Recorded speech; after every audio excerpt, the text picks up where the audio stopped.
स्वागत है दोस्तों। आप सभी का एक बार फिर से हार्दिक स्वागत है। मैं हूं मार्को और आप सुन रहे हैं हॉरर पॉडकास्ट। दोस्तों, समंदर की लहरें जितनी खूबसूरत होती हैं, उसकी गहराइयों में उतने ही खौफनाक राज दफन होते हैं। आज जो कहानी मैं आपके लिए लेकर आया हूं, वो किसी घने जंगल या वीरान हवेली की नहीं, बल्कि अंडमान के एक ऐसे सुनसान टापू की है जहां रोशनी दिखाने वाला एक लाइट हाउस खुद अंधेरे की वजह बन गया। कहानी है आरव शर्मा की, एक नौजवान कम्युनिकेशन इंजीनियर की, जिसे नवंबर 2024 में एक मिशन पर भेजा गया था। मिशन था काला पानी द्वीप पर मौजूद बरसों पुराने लाइट हाउस के सिग्नल सिस्टम को ठीक करना। लेकिन उस द्वीप पर जो सिग्नल उसे मिला, वो किसी मशीन का नहीं, बल्कि मौत का था। जो कुछ आरव ने उन 4 दिनों में महसूस किया, वो आपकी समंदर की लहरों को देखने का नजरिया हमेशा के लिए बदल देगा। यह उसकी अपनी जुबानी है, उसकी डायरी के पन्नों से निकली एक ऐसी हकीकत जो फाइलों में हमेशा के लिए दफन कर दी गई। तो अपनी सीट की पेटी बांध लीजिए, अपनी बत्तियां बुझा दीजिए और हेडफोन लगा लीजिए, क्योंकि हम एक ऐसे सफर पर निकलने वाले हैं जहां लहरों का संगीत आपको सुलाने के लिए नहीं, बल्कि हमेशा की नींद सुलाने के लिए गाया जाता है। और हाँ, अगर आपको ऐसी रोंगटे खड़े कर देने वाली कहानियां पसंद हैं, तो वीडियो को लाइक और चैनल को सब्सक्राइब करना मत भूलिएगा। आपका हर एक सब्सक्राइब मुझे अंधेरे के और गहरे राज आप तक लाने की हिम्मत देता है। तो चलिए, अब और इंतजार नहीं करते और सुनते हैं आरव शर्मा की कहानी। मेरा नाम आरव शर्मा है, उम्र 28 साल। मैं टेलीकॉम विभाग में एक इंजीनियर हूं। ऊंचे टावर, उलझे हुए तार और मशीनों के शोर में मेरी दुनिया बसती है। भूत प्रेत और आत्माओं की बातें मुझे हमेशा से बचकानी लगती थीं। मेरे लिए हर चीज के पीछे एक लॉजिक था, एक साइंस था। शायद इसीलिए जब मुझे काला पानी द्वीप के लाइट हाउस का मिशन सौंपा गया, तो मैंने एक पल भी नहीं सोचा। काला पानी द्वीप पोर्ट ब्लेयर से लगभग 6 घंटे की नाव की दूरी पर एक छोटा चट्टानी टापू था। वहां बरसों पुराना एक लाइट हाउस था जो अब इस्तेमाल में नहीं था, लेकिन उसके ऑटोमेटिक सिग्नल सिस्टम में कुछ खराबी आ गई थी। मुझे बस वहां जाकर उसे ठीक करना था। 3-4 दिन का काम था। मुझसे पहले जो इंजीनियर समीर वहां गया था, वो मिशन पूरा किए बिना ही वापस लौट आया था। रिपोर्ट में लिखा था, मानसिक अस्थिरता। मुझे यह पढ़कर हंसी आई थी। मैंने सोचा, बेचारा अकेलेपन से घबरा गया होगा। मैं 3 नवंबर की सुबह पोर्ट ब्लेयर से एक छोटी मछली पकड़ने वाली नाव में द्वीप के लिए निकला। नाव चलाने वाला एक बूढ़ा आदमी था जिसका नाम भोला मांझी था। उसकी चमड़ी धूप और खारे पानी से झुलस चुकी थी और आंखों में एक अजीब सी गहराई थी। सफर के दौरान वो ज्यादातर चुप रहा, बस अपनी बीड़ी पीता रहा और समंदर को घूरता रहा। जब दूर से लाइट हाउस की पहली झलक दिखी, तो भोला मांझी ने अपनी चुप्पी तोड़ी। साहब, वहां सूरज डूबने के बाद रुकना ठीक नहीं है, उसने धीमी कांपती आवाज में कहा। क्यों मांझी, कोई जंगली जानवर हैं क्या? मैंने लापरवाही से पूछा। उसने मेरी तरफ देखा। उसकी आंखों में डर और चेतावनी का मिला जुला भाव था। जानवर से खतरनाक चीज है साहब, दरिया की डायन रहती है वहां, एलारा। एलारा? मैंने उत्सुकता से पूछा। हाँ साहब, उसने अपनी कहानी शुरू की। बहुत साल पहले जब वो लाइट हाउस नया नया बना था, तब उसका कीपर एक अंग्रेज था। उसकी एक बेटी थी, एलारा, खूबसूरत, चंचल, जैसे समंदर की लहर। एक दिन उसका मंगेतर जहाज से उससे मिलने आ रहा था, लेकिन किस्मत को कुछ और ही मंजूर था। भयानक तूफान आया, जहाज चट्टानों से टकराकर डूब गया। एलारा लाइट हाउस के ऊपर से सब देखती रही, लेकिन कुछ कर न सकी। अपने प्यार को अपनी आंखों के सामने मरता देख वो पागल हो गई। उसी रात उसने लाइट हाउस के ऊपर से छलांग लगा दी। उसकी लाश कभी नहीं मिली। लोग कहते हैं उसकी रूह आज भी उसी लाइट हाउस में भटकती है, उस तूफानी रात का इंतजार करती है।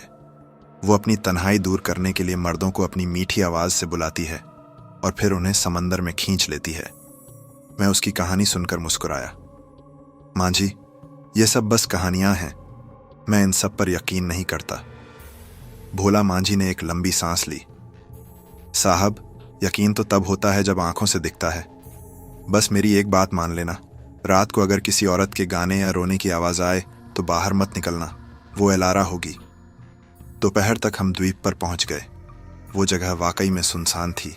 चारों तरफ बस काली चट्टानें और समंदर का शोर। लाइट हाउस किसी बूढ़े राक्षस की तरह खामोश खड़ा था। भोला मांझी ने मेरा सामान उतारने में मदद की और फिर जल्दी जल्दी अपनी नाव में बैठ गया। मैं 4 दिन बाद इसी वक्त आऊंगा साहब, अपना ख्याल रखना। उसकी आवाज़ में मेरे लिए सच्ची चिंता थी। मैं उसे जाते हुए देखता रहा जब तक उसकी नाव एक छोटा सा बिंदु बनकर आंखों से ओझल नहीं हो गई। मैं अकेला था। लाइट हाउस के अंदर सीलन और पुरानी लकड़ी की गंध भरी हुई थी। नीचे रहने के लिए एक छोटा कमरा, एक किचन और ऊपर जाने के लिए एक घुमावदार लोहे की सीढ़ी थी जो सीधे लैंटर्न रूम तक जाती थी। मैंने अपना सामान रखा और काम पर लग गया। सिग्नल सिस्टम में वाकई कुछ बड़ी खराबी थी। मुझे लगा इसे ठीक करने में कम से कम 3 दिन तो लग ही जाएंगे। शाम ढलने लगी। सूरज समंदर में डूब रहा था और आसमान नारंगी और बैंगनी रंगों से भर गया था। नज़ारा बेहद खूबसूरत था, लेकिन जैसे जैसे अंधेरा बढ़ा एक अजीब सी खामोशी छाने लगी। अब सिर्फ लहरों के चट्टानों से टकराने की आवाज़ आ रही थी। मैंने जनरेटर चालू किया और लाइट हाउस के अंदर की बत्तियां जलाईं। रात के करीब 10 बजे मैं अपने काम में लगा हुआ था, तभी अचानक मेरे सारे उपकरण एक साथ बंद हो गए। एक अजीब सा सन्नाटा पसर गया। मैंने सोचा जनरेटर में कोई खराबी आ गई होगी। मैं टॉर्च उठाकर बाहर जाने ही वाला था कि उपकरण फिर से चालू हो गए। मुझे थोड़ा अजीब लगा, लेकिन मैंने इसे वोल्टेज फ्लक्चुएशन मानकर नज़रअंदाज कर दिया। थोड़ी देर बाद मुझे एक आवाज़ सुनाई दी। हवा के झोंकों के साथ आती एक बहुत ही धीमी आवाज़, जैसे कोई बहुत दूर से कोई लोरी गा रहा हो। मैंने अपने कान खड़े किए। आवाज़ एक औरत की थी, बहुत ही मीठी और दर्द भरी। मुझे भोला मांझी की बात याद आई, लेकिन मैंने अपने मन को समझाया, यह बस हवा की आवाज़ है जो चट्टानों से टकराकर ऐसा संगीत बना रही है। मैं काम में फिर से लग गया, लेकिन वो धुन मेरे दिमाग में अटक गई। रात को सोते वक्त मुझे एक सपना आया। मैंने देखा कि मैं लाइट हाउस के ऊपर खड़ा हूँ और नीचे समंदर की लहरों में एक सफ़ेद साड़ी पहने एक औरत मुझे हाथ हिलाकर बुला रही है। उसका चेहरा साफ नहीं था, लेकिन मुझे पता था कि वो बहुत खूबसूरत है। अगली सुबह जब मैं उठा तो सब कुछ सामान्य था। मैंने रात की बातों को एक बुरा सपना समझकर भुला दिया। अपने काम के दौरान मुझे एक पुरानी अलमारी में एक लॉगबुक मिली। यह समीर की थी, मुझसे पहले वाले इंजीनियर की। मैंने उत्सुकतावश उसे पढ़ना शुरू किया। पहले कुछ पन्ने बिल्कुल नॉर्मल थे। उसने अपने काम, मौसम और द्वीप की खूबसूरती के बारे में लिखा था, लेकिन चौथे दिन से उसकी लिखावट बदलने लगी। वो बेचैन और घबराई हुई लग रही थी। उसने लिखा था, दिन 4, आज रात मैंने एक गाना सुना, बहुत ही खूबसूरत। ऐसा लगा जैसे कोई मुझे बुला रहा हो। शायद मेरा वहम है। दिन 5, वो आवाज़ फिर आई। आज ज़्यादा साफ थी। मैंने बाहर जाकर देखने की कोशिश की, लेकिन कोई नहीं था। यहाँ हवा बहुत अजीब है। रात में तापमान अचानक गिर जाता है। दिन 6, मैं सो नहीं पा रहा हूँ। वो आवाज़ अब मेरे कानों में गूंजती रहती है। कभी कभी मुझे रोने की आवाज़ भी सुनाई देती है। मुझे लग रहा है जैसे यहाँ मेरे अलावा कोई और भी है। मैंने लैंटर्न रूम की सीढ़ियों पर गीले पैरों के निशान देखे, लेकिन यहाँ बारिश तो हुई ही नहीं। दिन 7, उसका नाम एलारा है। उसने आज रात सपने में मुझे अपना नाम बताया। वो अकेली है। वो मुझसे बात करना चाहती है। वो सुंदर है, लेकिन उसकी आंखों में बहुत दर्द है। आखिरी एंट्री पढ़कर मेरे रोंगटे खड़े हो गए। उसमें कांपते हुए अक्षरों में लिखा था, दिन 8, मैं गलती कर रहा था। वो अकेली नहीं है, वो भूखी है। उसकी खूबसूरती एक धोखा है। वो मुझे ले जाना चाहती है। मैंने लाइट हाउस के शीशे में उसका असली चेहरा देखा। आंखें नहीं हैं, बस खाली गड्ढे। और वो मुस्कुरा रही थी। मुझे यहाँ से निकलना होगा। वो आ रही है। इसके बाद के पन्ने खाली थे। मेरे हाथ कांप रहे थे। ये किसी की मानसिक अस्थिरता नहीं थी। समीर ने वही सब अनुभव किया था जो मैं कर रहा था। मैंने लॉग बुक बंद की और तय किया कि मैं आज रात सोऊंगा नहीं। मैं जाग कर देखूंगा कि इस द्वीप पर आखिर है क्या। रात हुई। मैंने कमरे की सारी बत्तियां जला रखी थीं और अपने पास एक बड़ा टॉर्च और एक लोहे का रॉड रख लिया था। आधी रात तक सब कुछ शांत रहा। मुझे लगने लगा कि शायद यह सब मेरा वहम ही था। तभी वो आवाज़ फिर शुरू हुई, वही दर्द भरा गाना। लेकिन इस बार वो दूर से नहीं आ रहा था। ऐसा लग रहा था जैसे कोई ठीक मेरे दरवाजे के बाहर खड़ा होकर गा रहा हो। मेरा दिल जोर जोर से धड़कने लगा। हिम्मत करके मैं दरवाजे के पीपहोल से बाहर झांका। बाहर अंधेरा था, कुछ भी दिखाई नहीं दे रहा था। गाना अचानक बंद हो गया और तभी दरवाजे पर किसी ने धीरे से दस्तक दी। 1 बार, 2 बार, 3 बार। मेरी सांस गले में अटक गई। इस द्वीप पर मेरे और उस आवाज के सिवा कोई नहीं था। मैंने कांपती आवाज में पूछा, कौन है? कोई जवाब नहीं आया। बस एक ठंडी हवा का झोंका दरवाजे के नीचे से अंदर आया, जिससे कमरे की बत्ती एक पल के लिए टिमटिमाने लगी। और उस एक पल में जब रोशनी कम हुई, मैंने दरवाजे की दूसरी तरफ फर्श पर एक परछाई देखी। एक लंबी पतली औरत की परछाई। मैं डर के मारे पीछे हट गया। परछाई गायब हो गई, लेकिन अब मुझे घुमावदार सीढ़ियों से किसी के ऊपर चढ़ने की आवाज आने लगी, जैसे किसी के गीले पैर लोहे की सीढ़ियों पर पड़ रहे हों। आवाज ऊपर लैंटर्न रूम की तरफ जा रही थी। मैं जानना चाहता था कि यह क्या है। डर पर हिम्मत हावी हो गई। मैंने टॉर्च और रॉड उठाया और धीरे धीरे सीढ़ियों की तरफ बढ़ा।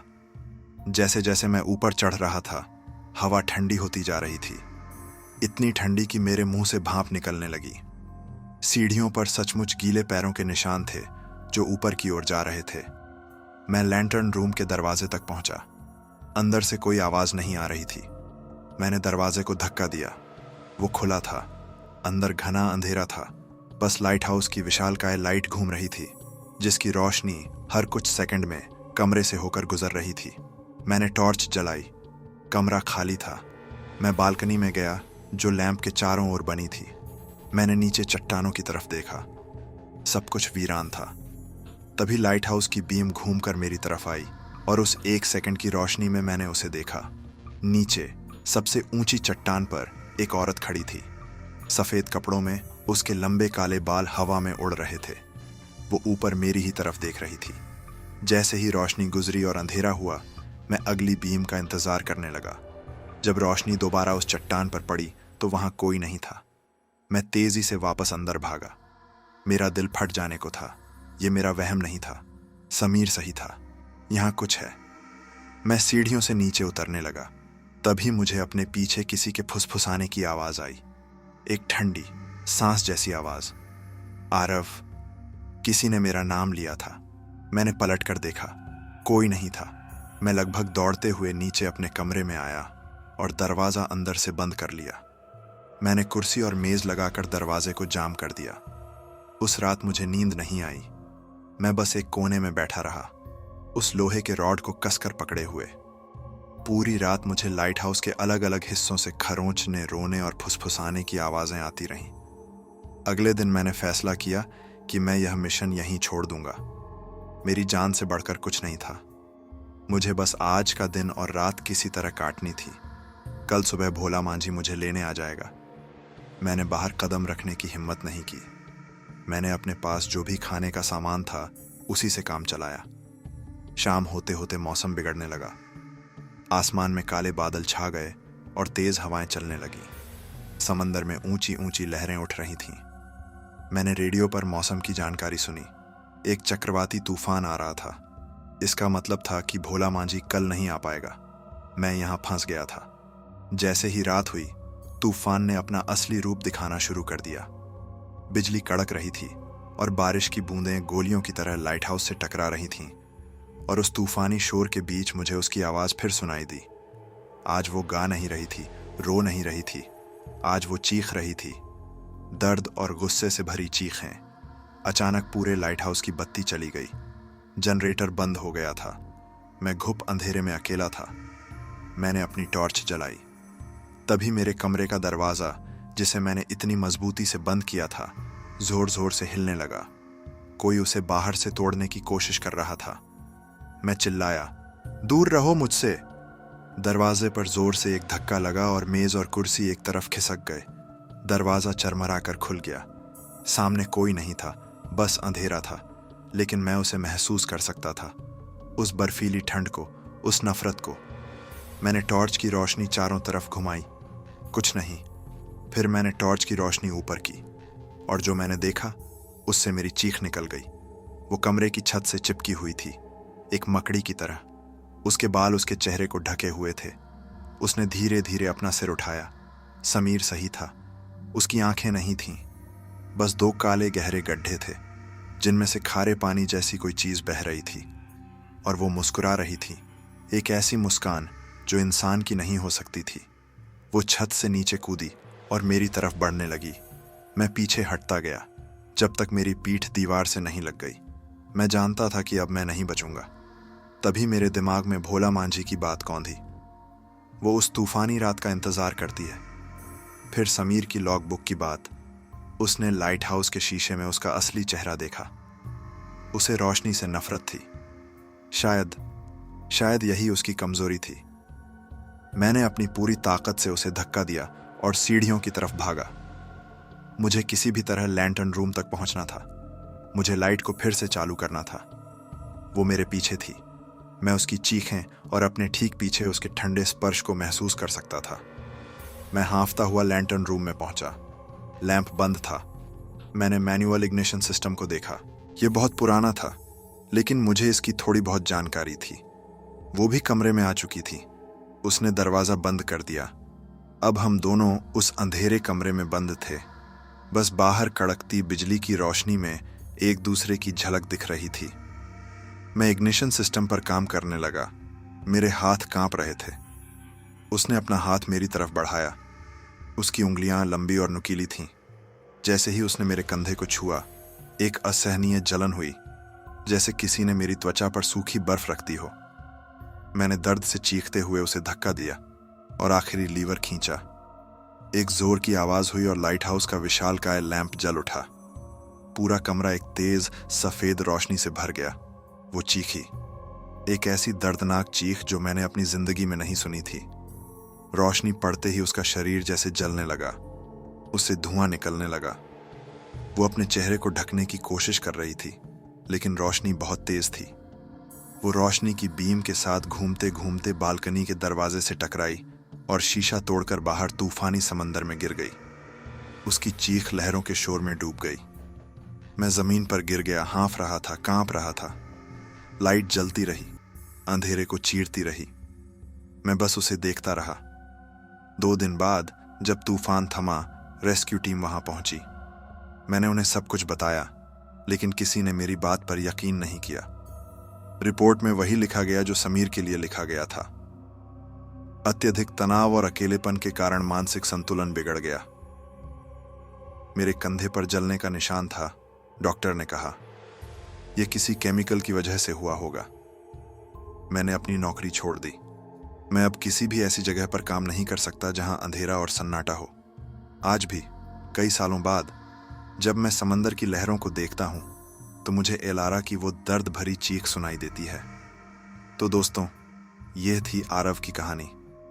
अब आप ही बताइए, क्या यह सिर्फ एक इंजीनियर का वहम था, या काला पानी द्वीप का वो लाइट हाउस आज भी एक भूखी रूह का घर है? कुछ सवाल हमेशा अनसुलझे रह जाते हैं। उम्मीद है ये कहानी आपके दिलों में खौफ जगाने में कामयाब रही होगी। अगर हाँ, तो लाइक और सब्सक्राइब करके अपना प्यार जरूर दिखाइएगा। मिलते हैं अगली बार एक नई डरावनी कहानी के साथ, सिर्फ मेरे यानी मार्को के साथ, आपके अपने हॉरर पॉडकास्ट पर। तब तक के लिए अपना ध्यान रखिएगा।